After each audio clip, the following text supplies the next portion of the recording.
everyone, this is Miss Kowalski here, and I'm going to show you how to use these interactive PowerPoints. These are the letterboard versions. So what I did here is I am in our Google Drive, which we have sent you the link to, and it's going to be on this video as well, how to access all this. And inside this interactive file, there are options. So there is CCVC, which is a consonant, consonant, vowel, consonant, CVC, that bossy E, 2 letters glued together. This one has 2 sets of 2 letters glued together.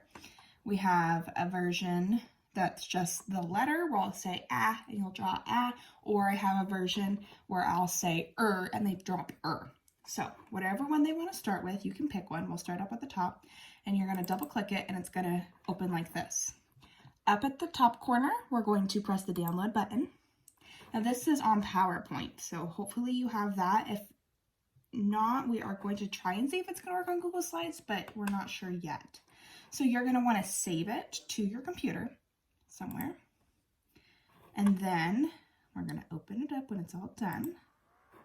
And it's going to open in PowerPoint. And here we are. So this is the way you're going to want to have your kiddo play it. You don't want to present it like we usually do, because then they won't be able to drag and drop anything. So you're going to want to have it in the screen like you're editing. It's okay to say enable editing. It's okay not to. Either way is fine. So you're going to want to be in this screen. And you can make this part smaller over here. Do you see this part? So that the next slide has the answer on it. I solve it for them for them to check. And if you don't want them to see that slide with the answer, you can make it a little smaller. See, that's pretty. It's going to be hard for them to read those letters. So if they want help, then it's okay to make it bigger, but that's probably a good size while they're working. So here's what they're gonna do. They're gonna come over to the speaker button. If you hover over it, this should pop up, and we're gonna press play. And on the white slides with the words, I'm gonna give you directions. So you can press play, and if it's kind of keeps going away, you can just click it, and then you'll press play, and then I'll give you the directions. And then when you're done with that, we're just gonna go clicking on the next slide over here. I'm clicking on it, and I can see that's a frog, so I'm going to say frog. If the kiddo's unsure or if they want to hear me say it, again, they can touch that speaker button. Might be easier to click it first, and then press play, and I'll say it for them. Spell the word frog. So they're going to drag and drop the word frog. So they're going to take the letter they want and drag it down here somewhere. It doesn't matter where in the box. And they're going to do this with each letter. Now, if they make a mistake, they maybe pick the wrong letter, they can just put it back. That's why there is the letter on the background for them. They can just put it back if they don't want it. Another thing that they can do is they can use the back button. So let's say that I didn't want the R. I come up here by the save button, and it says undo move object, our back button, right, kiddos? And I can press it one time, and it'll go back. Okay? Now, the other thing you might accidentally do, and it's not a big deal, maybe you accidentally make it a little bigger or a little smaller, again, just press the back button and it'll all go back to normal, okay? So we're going to be building our word down here, however you want it.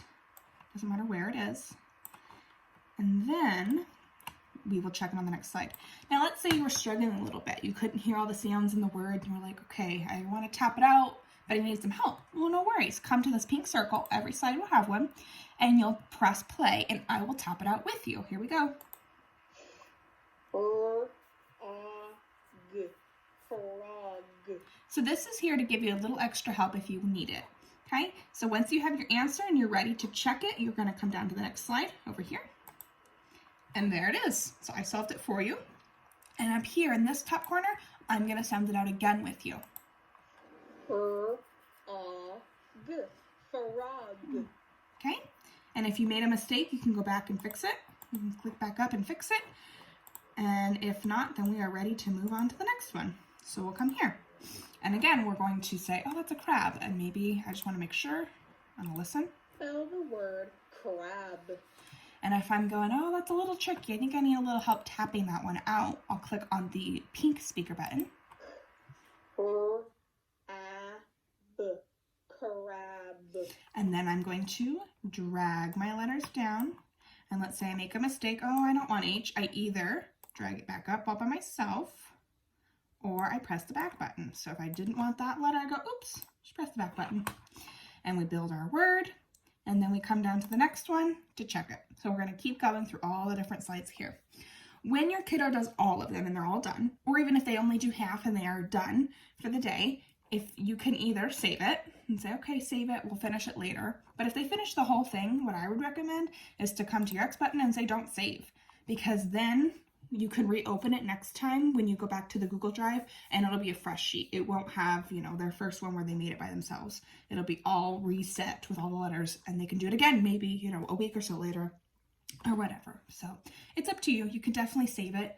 It's just that the ones that they made themselves will be down here. So I'm going to say don't save, and I can always come back to this Google Drive, download it again, and they can do it again, or, do a couple, start from a different point, whatever. And so again, there's all these different options for which ones they could do. These are really going to be great ones to review from what we were learning just recently in class. And then, of course, these are great reviews from things that we've learned all year long. These are going to be really helpful for them. I will show you another video later on our other PowerPoints that aren't these letter drags. But for now, this one is how to access the letter drags. I will be putting the link for how to get to all of these in our PowerPoint or in our YouTube video down below. I hope you enjoy, and if you do have any issues, these are kind of new to us, very new to us, so please let me know and we will try to problem solve it for you. I hope you enjoy. Bye.